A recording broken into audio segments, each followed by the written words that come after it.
Hello, this is Bobby at Copel TV Repair, and this is a hopefully helpful video about a Samsung UM65MU800DFXZA.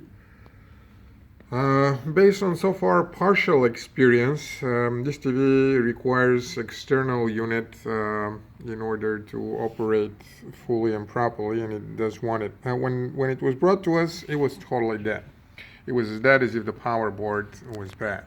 And there are several things that one can do to approach that problem and see whether the power board is good or bad. The most simple one, as you can see in many other videos about Samsung TVs, is to disconnect the main board, which this one has two connectors. One of them has all the power control for the board they're described in this table. The other one has all the control about the backlight. Apparently this panel has dynamic strips, and what that means is different sections of the screen are lit up differently depending on what's on the screen.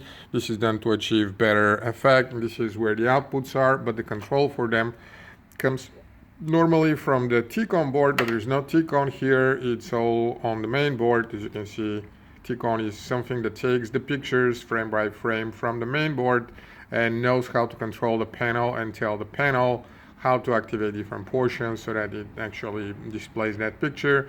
In modern TV, more cheap ones, they started combining those two boards, and so this one is the classic main board, or portion of it, because on the other hand they moved portion of it, all the HDMI inputs and other processing stuff outside of the TV for whatever reason, Xbox One, etc. Anyhow, so what you can do and what you should do when your TV is totally dead is first to check whether the power board is good, because it may have been fried by power surge or something else. And the way you do that is you disconnect the cable that drives the communication between the main board and the brain and the power supply board. And the power supply board for most Samsung TVs, as you can see in many other videos, is the one that also drives the LEDs, and without the brain it automatically switches them on. And as you can see, the backlight is on everywhere. The backlight being on, I'm disconnecting it right now so that you can tell the difference. It went off, it's on.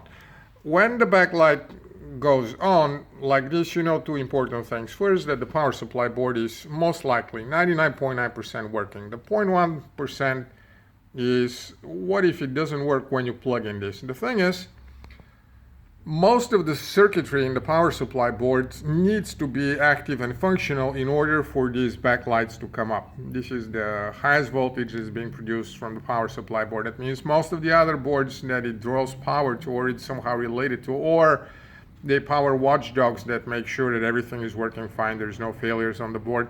So if you do get backlight, that means most likely 99.9% the power supply board is good. It also means the backlights are good, and this is very important because many times the backlights are a problem in the TV, and sometimes they can stop the power supply board from coming up, etc. As I said, the 0.1% is for the cases when that board may fail under load, because right now there is no load specifically on the main board side.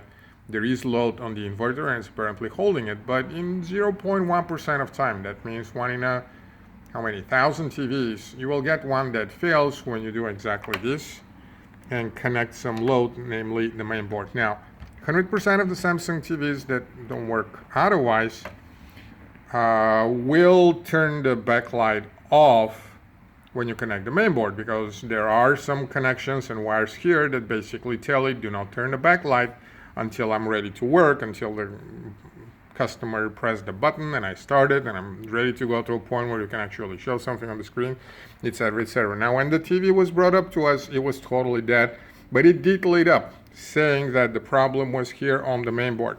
And after some, and this is the key of that whole video, is this: after some digging, initial easy digging, what this is this is 13 volts coming from the power supply board to that connector. And as you can see here, those are 4 pins that come together. They go through 4 inductor filters. They go to a pad from which there are two fuses in parallel marked, they're SMT fuses marked T or 1. I think this is T. No, yeah, this is T. T, if you look it up, is 5 amps, I believe. But here's the thing.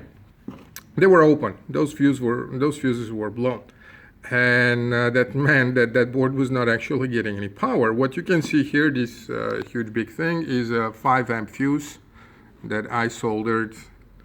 And here's what I'm thinking. If any one of you watching this is wiser than me and can explain to me, sorry if I muted the mic for a moment, if anyone can explain to me why would an engineer in Samsung put two fuses in parallel, I would deeply appreciate it.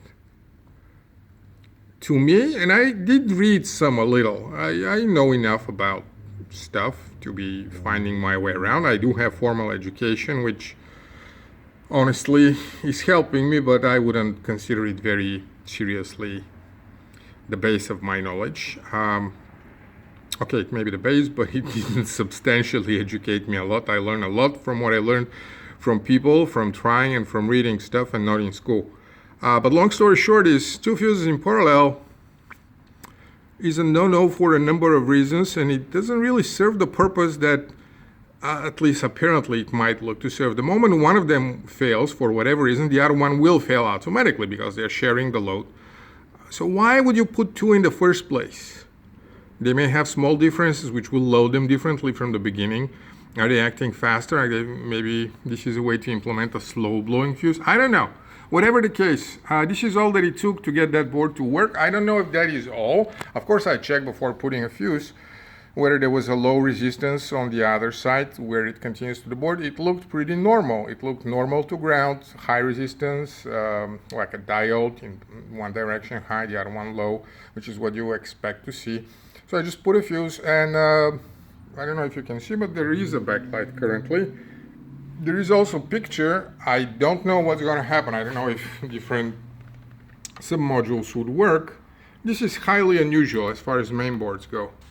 And it may turn out that there is additional problem. It may turn out that something here, or their Xbox One, Samsung One, whatever it was called, the extra module was failed and overloaded somehow. But it's very, very unusual for a fuse to blow that high. Usually if there is a circuitry lower, some of those 13 volts, they get transformed here, unless this is the audio, let's say some of the other coils here, here, all of those are power DC-DC converters.